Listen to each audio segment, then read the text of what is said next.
Com o tempo a gente vai aprendendo que descanso é para pessoas maduras. Porque as crianças não conseguem descansar, elas desmaiam quando falta energia. Né? Mas descansar a gente precisa de maturidade para respirar fundo e não olhar para as adversidades, mas crer naquilo que está preparado e que nos dá suporte. Hebreus 6:1 fala, portanto, deixemos de lado os ensinamentos básicos, eu vou usar a versão NVT, para forçar vocês a exercitarem um pouquinho a novidade de ver por outra abordagem as palavras que nós já conhecemos há tanto tempo. Então 6:1 fala, portanto, deixemos de lado os ensinamentos básicos a respeito de Cristo e sigamos em frente, alcançando a maturidade em nosso entendimento. E aí, essa porção foi trabalhada no sábado passado. Nós vamos pegar agora a partir do versículo 13 e o capítulo 7 todo também. Versículo 13 já começa falando assim, considerem a promessa de Deus a Abraão. E aqui, por que o escritor, ele já fica apelando para a memória e para as referências culturais e pessoais que as pessoas a quem a carta foi dirigida, ele tenta cavar no meio deles algo que já estava corroído, que já estava bastante danificado pela incredulidade, pela incerteza, pela desconfiança. Essa epístola foi direcionada para judeus que haviam recebido as boas novas da salvação. Eles conheceram Cristo, mas ao longo da sua jornada sopraram os ventos, transbordaram os rios e deram com ímpeto contra a fé deles. Veio a religião judaica, veio o Império Romano, e eles começaram a ficar bastante temerosos de o que será? O que será agora? O que será da nossa vida? Porque eu tinha a minha religião que eu herdei dos meus pais e foi Deus que deu para a nação. Mas agora, tentando seguir a esse homem Jesus, as coisas parece que quanto mais eu tento me aproximar, mais as coisas entram em ebulição, é tanta perseguição, é tanta prova, tanta luta. Eu vou acabar voltando para a segurança da minha religião, porque foi sempre assim, e assim eu vivia mais ou menos, mas estava bom. Ninguém mexia comigo no meu mais ou menos. Fala para quem está do seu lado. O Senhor não te chamou para um mais ou menos. Isso é porque, na verdade, eu ia falar para você falar assim, o Senhor não te chamou para uma vida medíocre, mas eu achei que ia ser muito agressivo, então vamos ficar com mais ou menos mesmo. Certo? Eles começaram, nós vemos em Hebreus 1 e 2, que eles cultuavam os anjos, porque os anjos eram grandes, eram poderosos, eram um braço forte do Senhor. O Senhor mandava, um anjo só conseguiu derrotar todo o exército dos assírios que cercavam Jerusalém. Um anjo só fez isso. 200 e tantos mil, 285 mil soldados foram dizimados por um anjo só. Aí eles falavam, Senhor, queria ser um anjo. Se um anjo chegasse aqui, poxa, ia ficar tudo mais fácil. E aí então, o escritor aqui aos Hebreus fala, queridos, Cristo é superior aos anjos. Os anjos são só servos. Ele é o autor da salvação dos seus irmãos. Os anjos não conseguem salvar ninguém, eles só fazem aquilo que o Pai determinou que eles fizessem. Mas Cristo, Ele veio para salvar você e eu. Ele é muito mais poderoso do que os anjos. Mas nós temos Moisés. Moisés foi quem recebeu a lei, ele foi salvo ali na sua infância. ele conduziu 2 milhões de hebreus por meio do deserto e até prepará-los para entrar na boa terra. Moisés recebeu os 10 mandamentos, Moisés falava com Deus. Nós temos uma lei superior que veio de Moisés. Ok, Moisés, o escritor de Hebreus fala, Moisés edificou a casa, mas nessa casa, Cristo é o filho do dono. O que você prefere? Ficar elogiando a casa ou aquele que edificou a casa, aquele que é o dono da casa?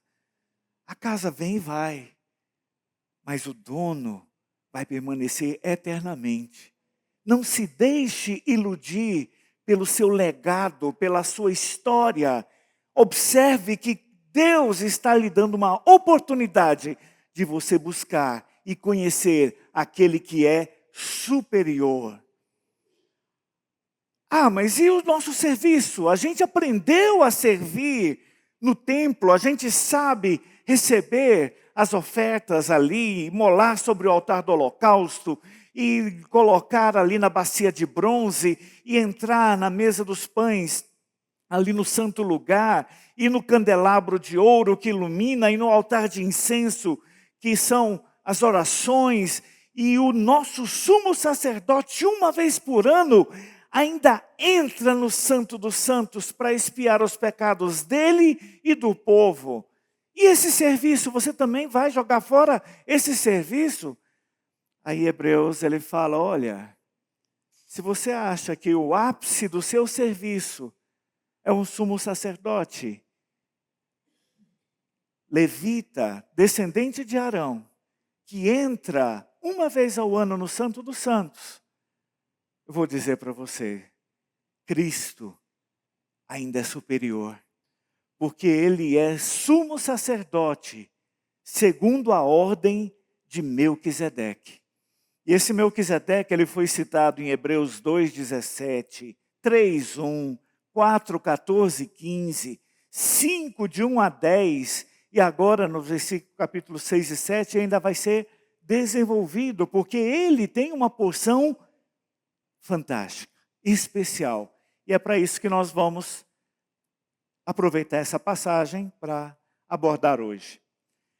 6,13 fala, considerem a promessa de Deus para Abraão. De que promessa ele está falando?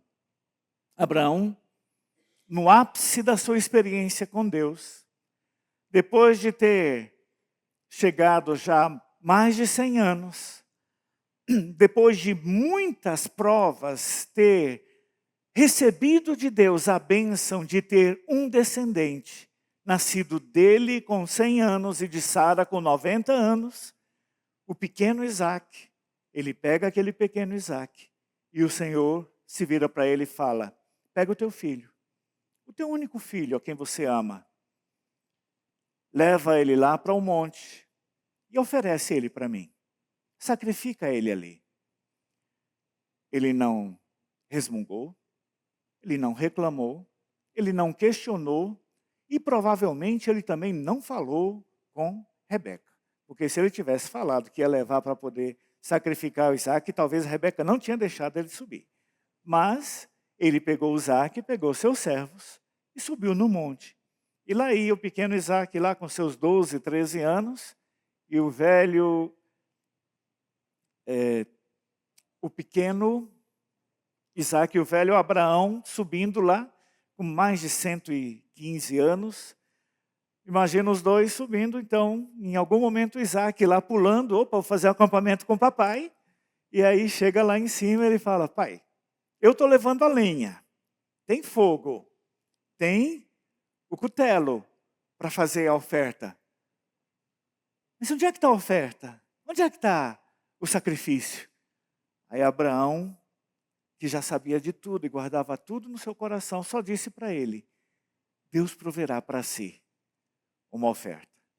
Chegando lá, colocou a lenha, amarrou o pequeno Isaac, colocou sobre o altar, levantou a mão e quando ele ia descer, o anjo falou, Abraão, tá bom, eu vejo que você confie em mim. Porque a questão ali, para aquele velho Abraão, que já tinha aquele filho passado 100 anos, ele cria que o mesmo Deus que o empoderou para ter um filho em condições tão adversas, era suficiente para ressuscitá-lo. Ele não tinha mais medo nem da morte. Ele sabia quem era o Deus para quem ele estava olhando. E ele confiava no Deus que o chamou. E aqui fala, considerem a promessa de Abraão. Uma vez que não havia ninguém superior por quem jurar, quando os meninos vão fazer alguma coisa e que querem validar suas ações, eu falo, juro pela minha mãe, juro pelo meu pai. E outros assim falam, não, juro por Deus. Porque sempre a gente está buscando alguém maior para validar as nossas ações. Mas e Deus? Ele fez uma promessa para Abraão. Vamos ver lá, Gênesis 22, versículos 16 e 17. Olha só aqui. Gênesis 22, 16 e 17, diz assim. Assim diz o Senhor, uma vez que você me obedeceu e não me negou nem mesmo o seu filho, seu único filho, juro pelo meu nome, que certamente o abençoarei. Multiplicarei grandemente seus descendentes, e eles serão como as estrelas no céu e a areia na beira do mar. Seus descendentes conquistarão as cidades de seus inimigos, e por meio deles, todas as nações da terra serão abençoadas. Tudo isso porque você me obedeceu. Ele não apenas prometeu prosperidade e bênção, mas ele confirmou, ele selou essa promessa com um juramento. E não havendo ninguém acima para ele poder jurar, ele falou assim, ó, eu juro por mim mesmo. Eu sou a garantia da promessa que você recebeu. Amados, Romanos capítulo 4, reforça essa passagem dizendo o seguinte, versículos de 17 até o 22. Conforme aparece nas Escrituras, eu o fiz pai de muitas nações. Isso aconteceu porque Abraão creu no Deus que traz os mortos de volta à vida e cria coisas novas do nada. Mesmo quando não havia motivo para ter esperança, Abraão a manteve, crendo que se tornaria o pai de muitas nações, pois Deus lhe tinha dito, esse é o número de descendentes que você terá. E a sua fé não se enfraqueceu. Embora ele soubesse que aos 100 anos, o seu corpo, bem como o ventre de Sara, já não tinham vigor. Em nenhum momento a promessa de Deus vacilou. Repita comigo, em nenhum momento a promessa de Deus vacilou. Repita para você ouvir, em nenhum momento a promessa de Deus vacilou. Aleluia. Agora quem perdeu fui eu aqui. Eu que vacilei. Oh meu Deus, mas Deus não vacila, puxa. Aqui, na verdade, ela se fortaleceu. E com isso ele deu glória a Deus. Abraão estava plenamente convicto de que Deus é poderoso para cumprir tudo o que promete. Vamos falar isso? Deus é poderoso para cumprir tudo o que promete. Por isso, por sua fé, ele foi considerado justo. Deus não esquece. E Deus é poderoso para cumprir tudo o que promete. Louvado seja o Senhor. Versículo 14 de Hebreus 6. Certamente o abençoarei e multiplicarei grandemente os seus descendentes. Então Abraão esperou com paciência. Ele deve ter subido lá ao monte cantando: em teus braços é o meu descanso. Olhando para o monte, olhando para o filho correndo com a lenha nas costas, olhando para a lenha, olhando para o fogo, para o cutelo, e no seu coração só dizendo: em teus braços é o meu descanso. Deus havia prometido que ele ia ser pai de multidões. Mas ele só tinha um filho, ele ia começar a multidão com um filho. E aquele filho Deus pediu como sacrifício. Mas ele creu. Ele não foi na lógica, e ele não foi no que os olhos dele viam. Os olhos de Isaac não viam a oferta. Os olhos de Abraão também não viam. Mas Abraão não queria olhar para os lados para procurar onde é que estava. Mesmo quando eles pararam lá no lugar do sacrifício, já tinha uma oferta lá, embaraçada nos arbustos lá, presa, esperando ser encontrada. Abraão não conseguiu ver o que estava ali perto, porque ele estava olhando firmemente para o autor e consumador da fé. Ele decidiu olhar para o Senhor e crer: se Deus, na minha velhice, me deu Isaque, mesmo que ele seja oferecido, Deus vai me restituir aquilo que ele mesmo me deu como bênção. Deus é poderoso para fazer infinitamente mais do que tudo quanto pedimos ou pensamos. Abraão esperou com paciência e recebeu o que lhe fora prometido. Quando uma pessoa faz um juramento, invoca alguém maior do que ela, e sem dúvida o juramento implica uma obrigação. Deus também se comprometeu por meio de um juramento para que os herdeiros da promessa tivessem plena convicção de que ele jamais mudaria de ideia. Dá um abraço em quem está do seu lado e fala: Deus não mudou de ideia em relação a você. Ele não mudou de ideia. Aleluia. A promessa e o juramento não podem ser mudados, pois é impossível que Deus minta. É impossível que Deus minta. É impossível que Deus minta. Portanto, aí ele começa a trazer alguns elementos da cultura judaica para eles, já que eles não estavam entendendo o que estava escrito, o que foi prometido. Então ele chegou na fase do: quer que eu desenhe para você o que significa isso? Quer que eu desenhe para você o que é você achar descanso em Deus e confiar nas promessas que Ele selou com seu juramento por Ele mesmo? Vou dar alguns exemplos para vocês. O primeiro é: portanto, nós que nele nos refugiamos, estamos firmemente seguros.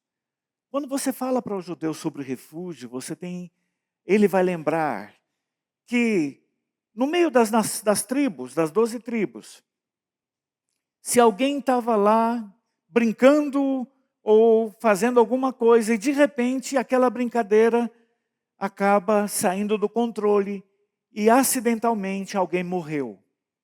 Aí então quem matou, pela lei, deveria morrer. Mas não foi intencional, não foi com dolo, foi um homicídio culposo. Então, aquele que matou alguém sem intenção, ele catava as coisas dele e fugia para uma cidade de refúgio. Porque naquela cidade de refúgio, quem estava indo atrás dele para vingar o morto, não podia entrar com aquela intenção.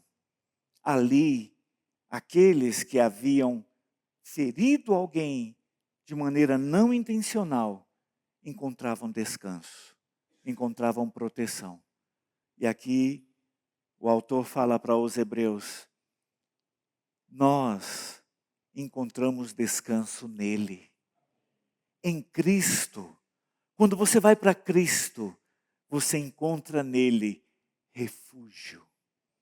Cristo é o nosso lugar de descanso. E depois ainda prosseguem.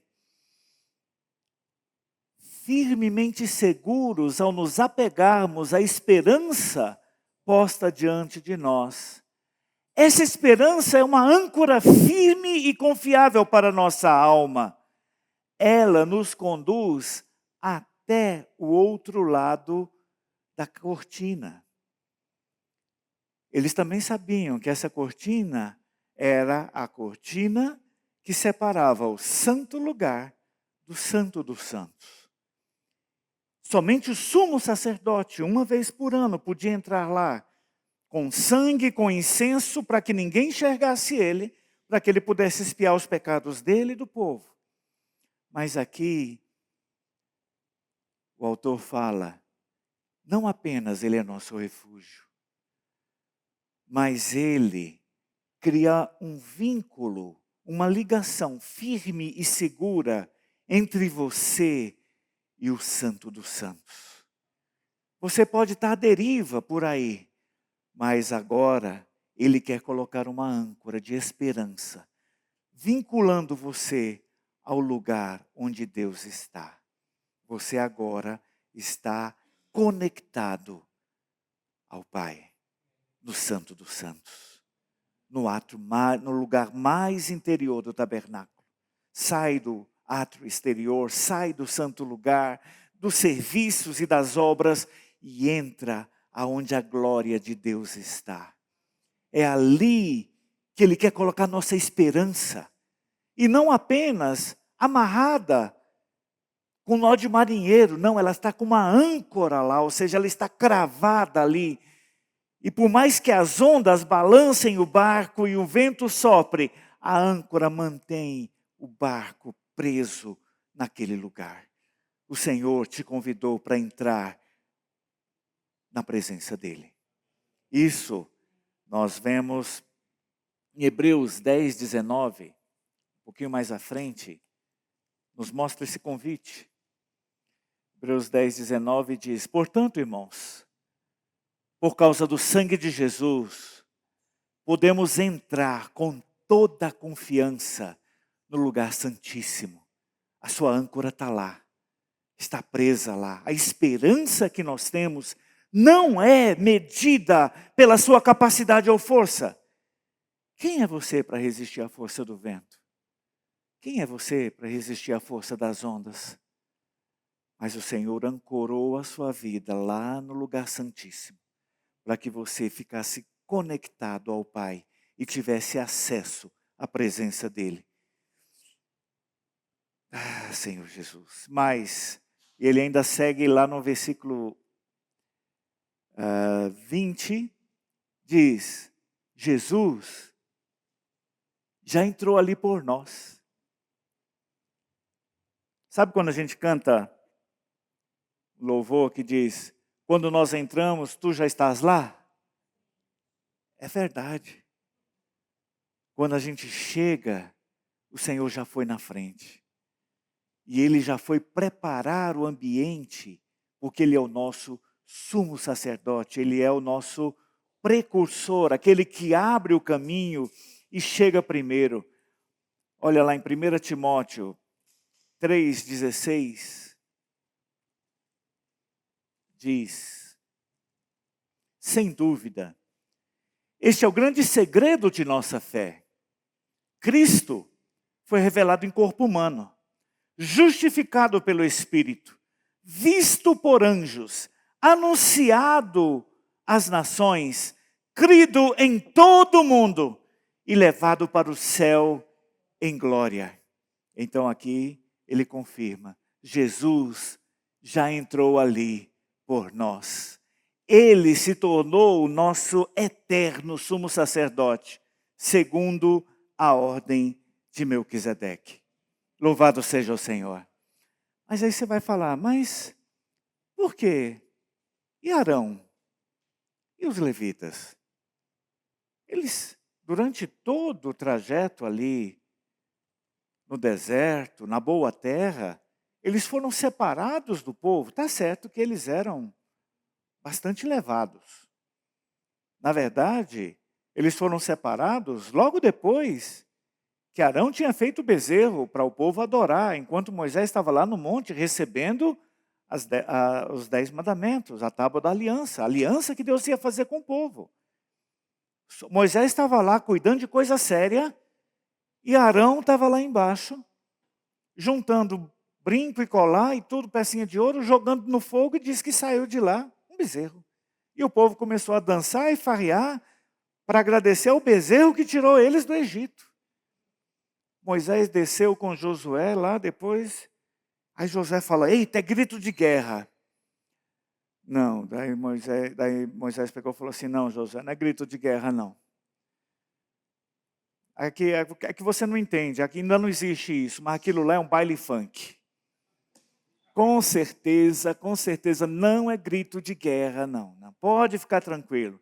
Aí chegando lá, fala assim, vou falar igual o Zé Marcos, fala, mas que desordem é essa?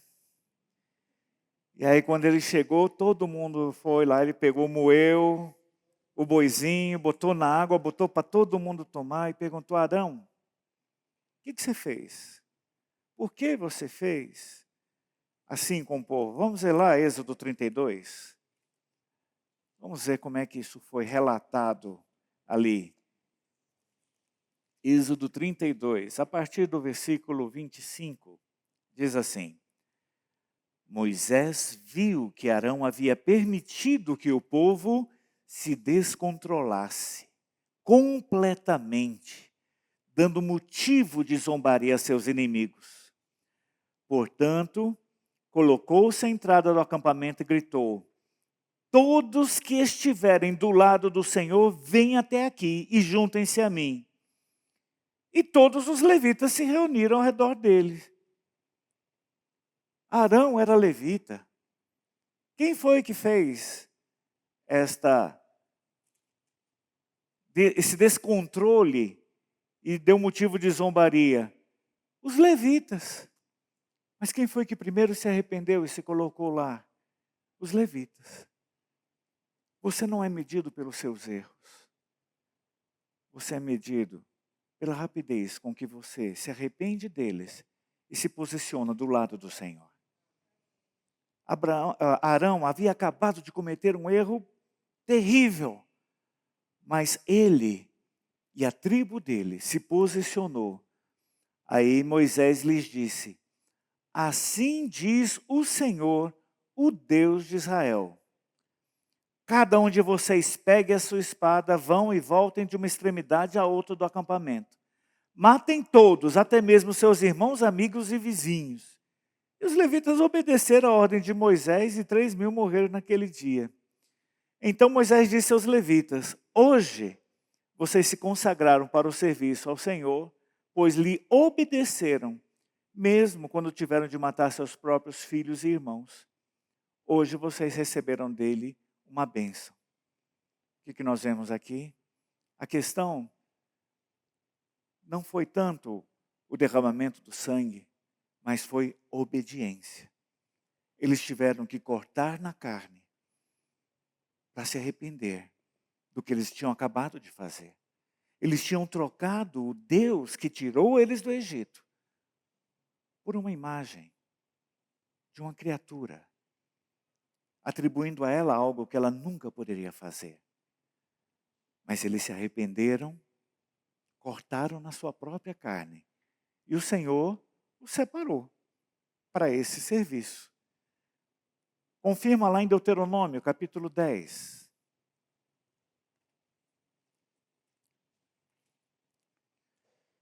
Versículos 8 e 9.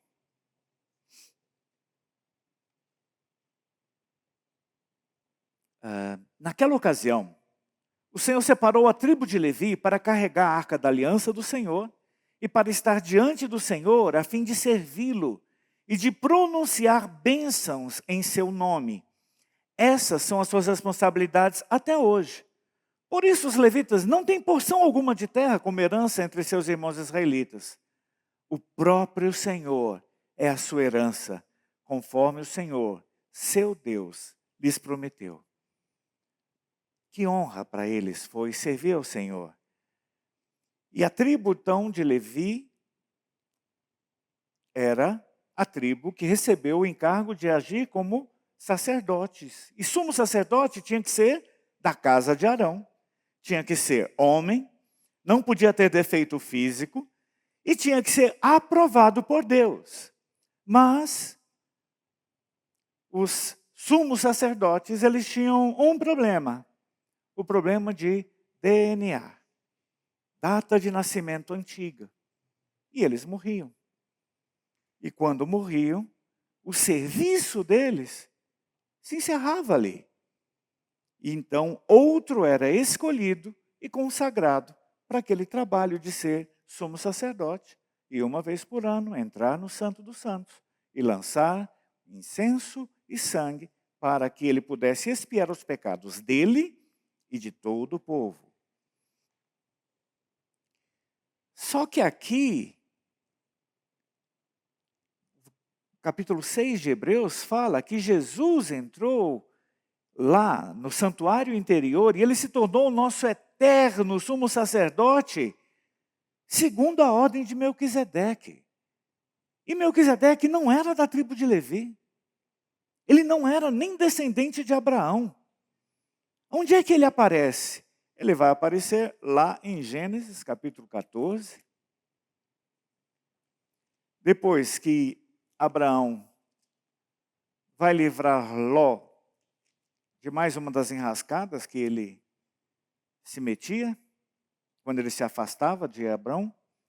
Então, em Gênesis 14, a partir do 18, diz assim, 17. Depois que Abrão regressou vitorioso do conflito com Quedorlaomer e todos os seus aliados, o rei de Sodoma saiu ao seu encontro no vale de Savé, conhecido como Vale do Rei. Melquisedeque, rei de Salém, e sacerdote do Deus Altíssimo, trouxe pão e vinho e abençoou Abraão, dizendo, bendito seja Abraão pelo Deus Altíssimo, Criador dos céus e da terra. E bendito seja o Deus Altíssimo que derrotou seus inimigos por você. Então Abraão entregou a Melquisedeque 1/10 de todos os bens que havia recuperado. Abraão ainda era Abrão aqui. Não tinha Isaac. Ou, se tinha, era pequeno ainda. Mas não tinha Jacó. Não tinha Levi. Não tinha Arão. Mas tinha Abraão. E Abraão chegou lá, encontrou com Melquisedeque, que era rei de uma cidade lá, Salém. E também ele era sacerdote. Na tribo de Israel, uma excludente da outra. Você quer ser sacerdote? Torça para nascer na casa de Levi, porque a tribo de sacerdotes é Levi. Ah, você quer ser rei? Um príncipe? Então você tem que nascer na casa de Judá, porque a realeza e o cetro estão na casa de Judá e nunca se apartarão de lá. Então, ou seja, ou é sacerdote ou é rei. Mas aqui, Melquisedeque, ele unia o sacerdócio e realeza. E ele era uma figura fantástica. Esse Melquisedeque, capítulo 7, começa dizendo, ele era rei de Salém e também sacerdote do Deus Altíssimo. Quando Abrão regressava para casa, depois de derrotar os reis, Melquisedeque foi ao seu encontro e o abençoou.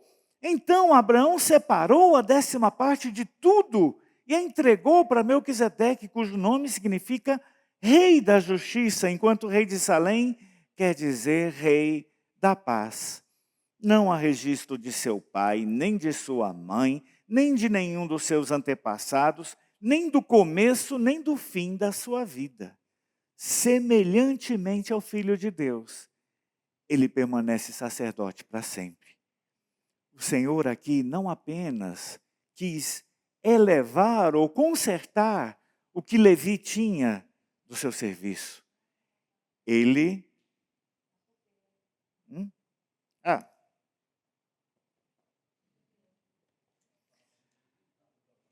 Ah, é desse jeito que acontece. Tenta, tenta, tenta, mas não tem jeito de resolver. Ele não vai conseguir entrar no Santo dos Santos. Isso foi reservado para vocês. Nem os anjos conseguem entrar lá. O Senhor reservou para vocês uma âncora de esperança conectada diretamente ao Pai. Mas a palavra nos fala que a criação fica perscrutando. Acho que ela estava achando interessante esse relato aí. Deve ter lembrado alguma coisa no seu DNA. Mas vamos continuar. Semelhantemente ao Filho de Deus, ele permanece sacerdote para sempre. Melquisedeque só aparece ali. Ninguém sabe de onde ele vem, para onde ele vai, quando nasceu, quando morreu, quem eram seus pais, se ele teve filhos, ninguém sabe. Por isso o Senhor, ele chega e fala assim, olha, eu não vou dizer que Jesus ele vai ser o pai da tribo de Judá, mãe da tribo de Levi, não. Pai e mãe de Jesus eram da descendência de Judá, embora o Espírito tenha gerado em Maria, mas quem estava ali publicamente com crachá de pai, ia lá para o conselho de classe, na escola, tudo, para responder pelo filho, tudo, era José. Então, para todos os efeitos, José era da tribo, Jesus era da tribo de Judá, de pai e mãe. Então, ele não poderia, por seu nascimento, requerer para si a função de sumo sacerdote. Mas aí, lá em Salmo 110, o Senhor já previu algo maravilhoso. Salmo 110, versículo 4. O Senhor jurou e não voltará atrás. Você é sacerdote para sempre, segundo a ordem de Melquisedeque. Então o Senhor falou, olha, eu não vou tentar consertar a descendência de Levi. Por quê? São humanos. A vida deles acaba. Não conseguem resolver nem os seus próprios problemas. O sumo sacerdote tem que sair jogando sangue pelos pecados dele mesmo, porque ele é um pecador. E ele tem que também atender pelos pecados do povo, porque o povo também é pecador. Mas Jesus, aleluia, Jesus, ele é eterno. Respira fundo e fala, ufa, meu sumo sacerdote é eterno. Eu não preciso ficar me preocupando com a sucessão. Quem é que vai assumir depois que ele partir? Nós já passamos por momentos difíceis assim na nossa jornada.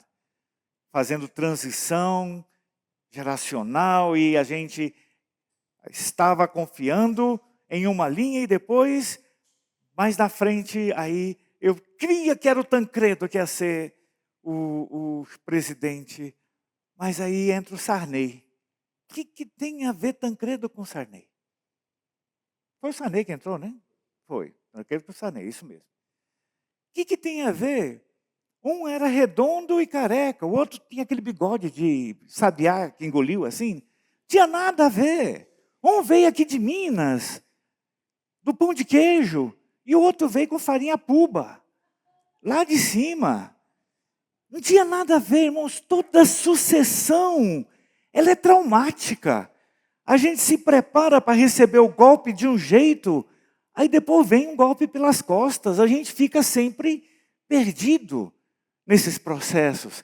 Mas o Senhor falou assim, olha, eu não vou deixar que vocês fiquem temerosos pelo dia de amanhã. O seu sumo sacerdote, ele tem vida eterna. Ele é o mesmo ontem, hoje e o será para sempre. Louvado seja o Senhor. Considere importante a importância de Melquisedeque.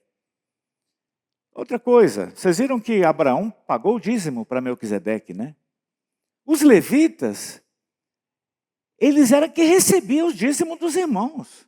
Os irmãos todos, as outras 12 tribos, no caso José com 2 tribos mais ali espalhados, todos eles tinham que dar as primícias do azeite, da farinha, do gado, tudo que eles tinham que dar o dízimo para a tribo de Levi, para poder atender às necessidades da casa do Senhor.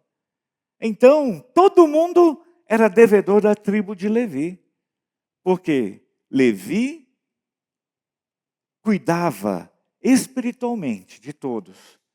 E aí, nesse caso, eles estavam então sendo servidos pela tribo de Levi e contribuíam com aquilo. Mas Levi, Jacó, Isaac, Abraão. Abraão é que pagou o dízimo para Melquisedeque. Quem que é o maior? Quem que é o menor nesse novo cenário? Quem está ofertando está numa posição de servo. E o outro está numa posição de superioridade. Então, a tribo de Levi, o sacerdócio e todas as outras questões envolvidas ali, naquela religiosidade que os hebreus valorizavam tanto e que deixavam suas pernas tremendo e seu coração inconstante e afastando de Cristo para se apegar aos rudimentos que eles tinham como legado. O autor vem falar, Cristo, ele não é da tribo de Levi, ele é da linhagem de Melquisedeque, sem começo de dias, sem fim de existência. 4. Considere, portanto, a importância de Melquisedeque. Até mesmo Abraão, patriarca, a reconheceu ao entregar a ele 1/10 do que havia conquistado na batalha. A lei de Moisés exigia que os sacerdotes e descendentes de Levi recebessem o dízimo de seus irmãos israelitas, que também são descendentes de Abraão. Melquisedeque, porém, não era descendente de Levi, recebeu o dízimo, em seguida abençoou Abraão, que já havia recebido as promessas. Sem dúvida, quem tem poder para abençoar é superior a quem é abençoado. Os sacerdotes que recebem os dízimos são homens mortais. A respeito de Melquisedeque, no entanto, é dito que ele continua vivo. Além disso, pode-se dizer que os levitas que recebem o dízimo também o entregaram por meio de Abraão. Embora Levi não tivesse nascido, a semente da qual ele veio já estava no corpo de Abraão, seu antepassado, quando Melquisedeque se encontrou com ele.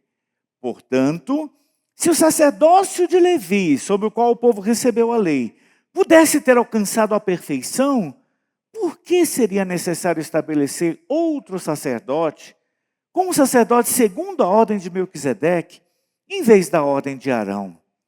E se o sacerdócio muda, também é preciso que a lei mude, pois o sacerdote ao qual estamos nos referindo pertence a outra tribo, cujos membros nunca serviram no altar como sacerdotes.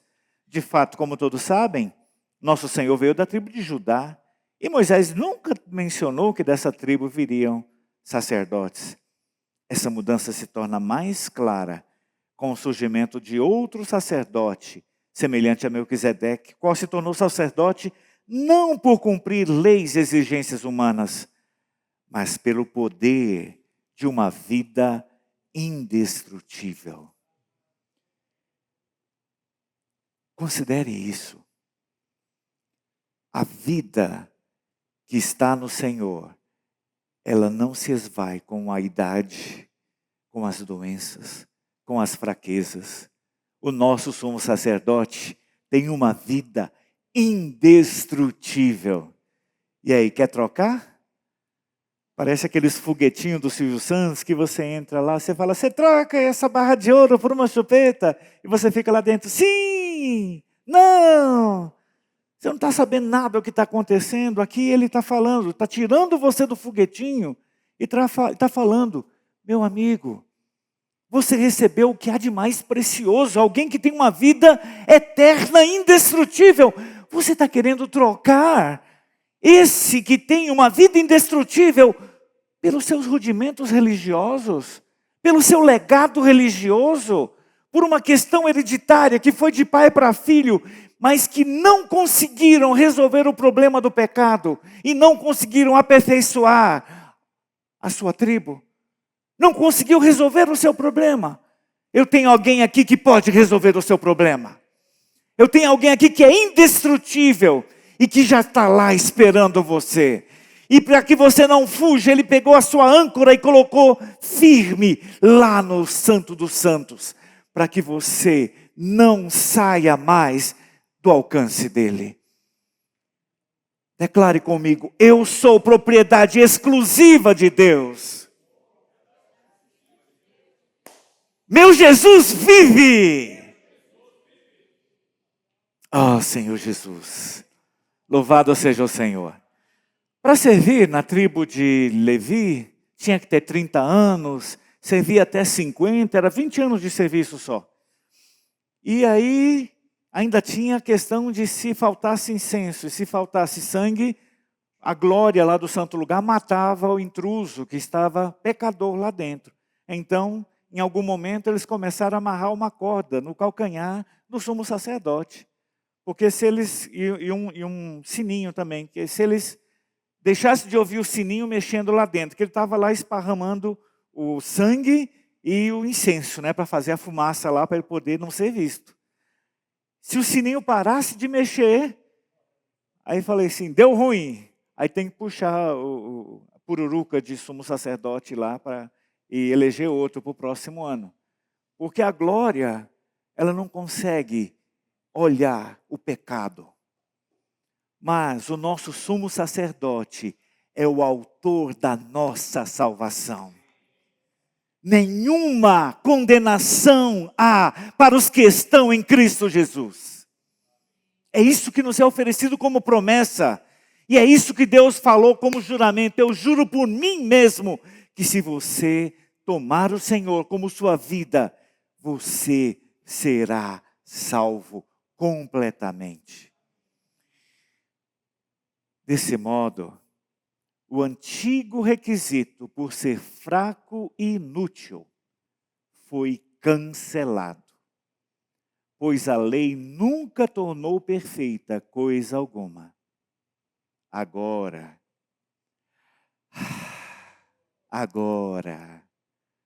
porém, temos certeza de uma esperança superior, pela qual nos aproximamos de Deus. Esse novo sistema foi instituído com um juramento solene. Os outros se tornaram sacerdotes sem esse juramento. Mas a respeito dele houve um juramento, pois Deus lhe disse, o Senhor jurou e não voltará atrás. Você é sacerdote para sempre. Por causa desse juramento, Jesus é aquele que garante uma aliança superior. Agora, para encerrar, fala comigo, versículo 26.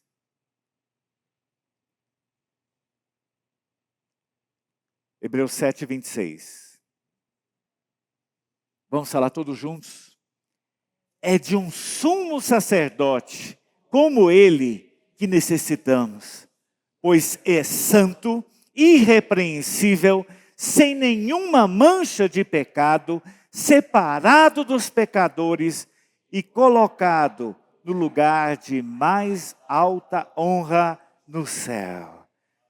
É de um sumo sacerdote desse que a gente precisa. Por isso que hoje no louvor nós somos conduzidos a perceber que nós precisamos entrar no descanso. O que te impede de seguir ao Senhor? O que te amarra nesse mundo? Você não está ancorado no mundo. Você já foi liberto. O sangue do Senhor já nos libertou de todo o pecado. A sua obra na cruz já foi aceita pelo Pai, selada. O Senhor ascendeu, ressuscitou e foi derramado sobre nós como Espírito. E hoje habita em nós. Então, assim como aos Hebreus, hoje nós recebemos aqui esse desafio. Não viva uma vida baixa. Não viva uma vida pobre, porque você recebeu um tesouro inestimável. No último hino que nós cantamos, fala: por que te abates, ó minha alma? Por que você fica perdendo a calma? Não tenhas medo, em Deus espera, porque bem cedo, antes do que você pensa, Ele virá. O Senhor está nos fazendo um convite. Creia que Ele virá. E Ele é poderoso para transformar todo o seu cenário, para libertar você de todo o peso e do pecado que tenazmente assedia. O que Ele pede é que você confesse. O que encobre as suas transgressões jamais prosperará, mas o que as confessa e deixa alcançará misericórdia. Quer entrar no descanso? Tome o sangue do Senhor. Confia no Senhor. E o mais, Ele vai fazer. Louvado seja o Senhor. Oh, Senhor Jesus, é de um sumo sacerdote como Ele que nós necessitamos. Queria convidar vocês para baixarem suas cabeças. Vamos fazer uma oração. Senhor, Tu nos sondas e nos conheces. Senhor, sabe quando nos assentamos, quando nos levantamos. O Senhor conhece todos os nossos passos. Ainda a palavra não está na nossa boca, mas o Senhor já conhece toda. O Senhor sabe tudo que está em nosso coração. O Senhor esquadrinha o nosso andar. Senhor, por isso nessa noite nos colocamos na Tua presença e nos lançamos com esperança naquele que nunca nos deixou. Seu amor perfeito permanece sobre nós. E ainda que nós passemos pelos vales, nós acharemos descanso em seu amor. Oh, Senhor, porque o Senhor é aquele que nos ama. Senhor, olha para cada filho, para cada filha nessa noite. Senhor, e trabalha em nossos corações. Senhor, fortalecendo a nossa fé. Senhor, gerando em nós mais obediência, mais da Tua palavra em nós, a fim de que nós percebamos que nós já temos um sumo sacerdote, que já venceu tudo o que nós ainda lutamos hoje. O Senhor já venceu. E o Senhor já está lá, no lugar santíssimo, nos puxando para a presença do Pai. Liberta-nos, restaura-nos, reaviva-nos, cura-nos e levanta-nos para louvor da Tua glória. Em nome de Jesus. Amém.